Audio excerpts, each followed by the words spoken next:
Today we will discuss about the topic on isomerism in transition metal compounds, introduction and types. So what are the important types of isomerism? Basically we have structural kind of isomerism and stereo kind of isomerism. And as per the BTech syllabus, uh, we deal with exclusively on ionization, hydrate, linkage and coordination isomerism under structural isomers, and geometric and optical isomers under stereoisomers. So before we understand what is isomerism in transition metal compounds, what exactly are transition metal compounds? They are also referred as coordination compounds. They are generally colored and often show paramagnetic behavior. So a coordination compound, they consist of a complex ion, which is transition metal ion attached to ligands and counter anions or cations to produce a compound with no charge, net charge. So for example, this is cobalt, amine, chloro is within the square bracket, which is indicate the typical coordination compound, and the one chloride, two chloride are shown outside the brackets. So here one thing is one chlorine act as a ligand and 5 amine. So it is 6 ligands which are attached to cobalt atom. So the ligand molecule can be neutral or it can be negatively charged. It should have lone pair of electrons which can be used towards binding. It can be like Lewis bases. Now, what is so special about isomerism in coordination compounds? So, as the term isomerism indicates, the molecules possess same molecular formula or the compounds possess same molecular formula with different ways of arranging with respect to structure, with respect to functional group, to refer them as isomerism in coordination compounds. So two or more different compounds, when they have same formula, you call them as isomer, which is very typical in organic chemistry, and also the same thing holds good in the case of transition metal compounds.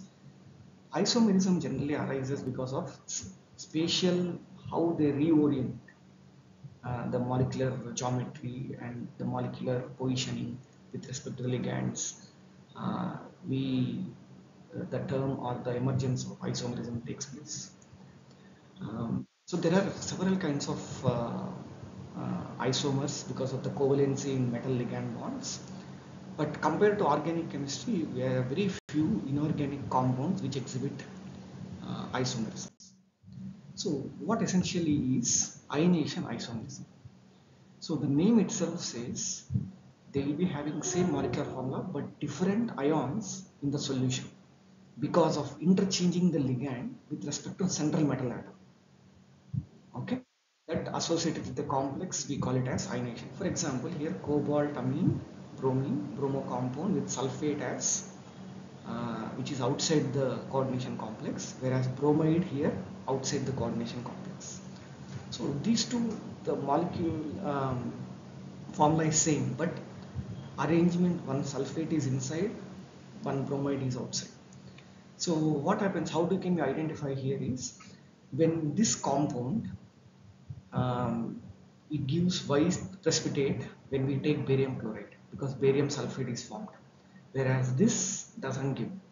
If you take silver nitrate, okay, we get silver bromide precipitated with this, and this does not. So this highlights what is a counter anion or present, even though they have same formula, it is referred as ionization isomers. There are several isomers like chloro-bromo with respect to platinum complexes, and chlorine can be out, and thiocyanide based, and chloro, they can be interchanged, and these are some examples of ionization isomers. Likewise, we have one more set of isomers which is called as hydrate. The name itself refers, it has to do with the position of water with same molecular formula with respect to interchange between complex and the remaining part of the compound. If you take example of CrCl3 6H2O, we can have 3 isomeric forms where 6 water molecules can be within the compound which is bonded octahedral complex, whereas 3 Cls are out. it gives violet kind of color, the compound. So we get 4 ions equivalent because 3 chloride ions, 3 Cl minus, and this whole compound. So the equivalent conductance is 425 Siemens. Uh, so these 3 chlorine precipitated when silver nitrate is added, and there is no loss of water in this case when we keep in the desiccator for longer time. Likewise, if we take one chlorine atom inside and two chlorine, so this gives blue ions, and we have 3 ions as conductance. Okay, 3 ions will be shown, and the color also changes to blue green. So one water molecule is lost when we sulfuric acid, because sulfuric acid is a dehydrating agent. Likewise, we have a situation where 2 chlorine atoms and 1 chlorine atom can be out. So this also gives dark green, and we have 1 chloride from here. The entire compound will be, so we have ionization of 2 sets of ions. So this also is one more kind of isomer where 2 water molecules are lost over concentrated sulfuric acid. So we use the term like desiccator. Desiccator is the one which used to prevent errors, which provides 0% of humidity with respect to atmospheres. Especially we keep the samples and apply vacuum so that all the moisture what is entrapped can be removed, and they can be stored without having absorption of humidity and so on. One more isomer which is very essential is linkage based isomer, where the term linking or the functional groups play a vital role. When you have a ligand which is coordinated with two different donor atoms, like ambidentate ligands, like for example NO2 minus, the binding can be from oxygen or nitrogen through central metal ion. Okay, for example ONO versus NO2, like nitrito. Other than that, we have thiocyanate, where the binding can be from sulfur or nitrogen, or thiosulfate H2O3 2 minus. So this is one example, cobalt, which is linked to nitro and nitrito. So one is yellow in color, one is red in color. Okay. So as I told, this nitro-nitrito kind. This kind of linkage is referred as linkage-based isomers because of variation in the functional groups. We also have one more isomers, what is referred as coordination isomers. This occurs when we have both cation and anion as a part of complexes. When we have 2 central metal atoms like cobalt and copper with the ligand set, and how the exchange of ligand happens between the coordination pairs. So this is one example: chloroamine and chromium thiocyanate and chromium amine. This complex, we have same metal central atom. So what happens is amine can be interchanged into thiocyanate. So you can see here some 2 thiocyanates come here, and go to the, so this kind of same central metal atom, we call it as coordination metal. It can be with different metal atoms also, like cobalt amine, chromium cyano complex. Even here, the amines can be interchanged with the chromium and copper. So it can have different metal atoms or same metal atom but with different linkers. So this is an example. So chromium amine sulfate and sulfate and bromide are in outer sphere and inner sphere. So where sulfate is coordinated with chromium, and bromide is coordinated with the chromium. So where the roles can be reversed. And it is very important to understand the term like dentate, like what is the, we can have oxalate, typical oxalate or ethylene diamine based things, depending on the functional groups and the lone pair of electrons. They rise to oxalate and bidentate kind of. So this is the central metal atom, and linkage is from these 2 oxygen atoms. Okay, and So this is cobalt ene ethylene diamine. So here also two amines and it is coordinated with metal complex. Here also we can have coordination based isomerism. So oxalate switches to cobalt or so chrome CRE and cobalt. So this kind of uh, references, this kind of examples are referred to as coordination based isomers. We also have stereoisomers or spatial isomerism, similar to organic molecules, where we have same set of ligands, but they are arranged different in space. We can have like geometric isomerism, cis trans, or optical isomers. Here we take an example of platinum amine chloro complex, where the platinum is when the amines are in the same side, we are calling it a cis isomer, and when they're in the opposite side, we call it as trans isomer. Likewise, there are palladium amine nitro, which also shows cis kind and trans kind of isomers. So this is an example of platinum. When we have in the same side, we call it as cis, and where in the opposite side, then they are referred to as trans kind of isomers for geometric base isomers under category. We can also not just with four coordinated systems, we also have like six coordinated octahedral systems where here cobalt with four amine molecules and two chlorine atoms. So when the two chlorine atoms are on the same side, um, call it as a trans kind of compound, and where in the same plane, set of plane, we call it as cis kind of isomers.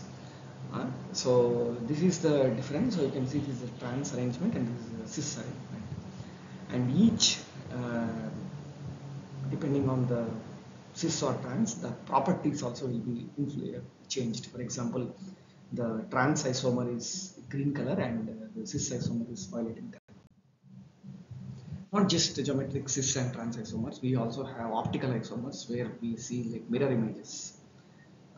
So like as organic molecules, when they are chiral molecules, when they change the polarized light, plane polarized light into depending on the polarity, depending on the chirality of the molecule, the plane polarized light is tilted.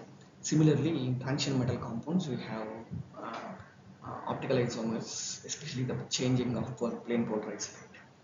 So we have a plane polarized light where a set of plane will be passed through the sample, and then for what angle it changes, that is referred as the angle, or it can be in degrees. So one such example is non-superimposable mirror images are our hands. So both left hand and right hand are mirror images, but we can't superimpose one over each other. One such examples here is a trans cobaltine complex, ene, so it's an octahedral complex, and two chlorine atoms and ene complexes. So this is the trans isomer and this is a cis isomer. So this trans isomer is the mirror image. Okay, they are identical. So both mirror image and the real image are identical. So what happens? They are not. They can be superimposed. Whereas a cis isomer, you can see here, cis isomer, isomer 1 is isomer 2 mirror image. So this mirror image cannot be superimposed. Same structure it has got, but these two cannot be superimposed. So this kind of isomers, cis isomers, we call them as non-superimposable mirror images or chiral compounds. So this is one such cobalt 3 ene complexes. So three ethylene diamine complexes, when they are coordinated with the cobalt, this is a cis isomers. So if we take this and this is a mirror image and this is, so we can't superimpose one over. So this is the way. These are examples for mm, optical isomers. One problem which we can think about is the compound cobalt, amine, bromo in the two place, whether it shows geometrical isomerism or it exhibits optical isomers. So to understand this, first we need to see what is the coordination, whether it's octahedral. So you can have two in four, two bidentates 4 and one 5 and 6. So this is a solution for cobalt amine bromoine complex, whether it exhibits geometrical isomers. So first we'll take the complex. So we keep amine and bromine in opposite side, and in one particular side or this category. So definitely it exhibits geometric isomers, like it shows cis and trans. Okay, cis and trans kind of isomers, and the cis isomer of the complex, it also exhibits optical isomers, because you can see we have non-superimposable like we can so this is the cis compound and this is the cis compound form, and then we take the mirror image. So and this is the way we can make the compound non-superimposable mirror image, okay, at even if we rotate at different planes. So this compound exhibits both geometric and optical isomers. So these all we have for transition metal compounds isomerism, and most of the parts of the slides are adapted from NPTEL and coordination chemistry isomerism 1, and it's from Illinois. Yeah. With this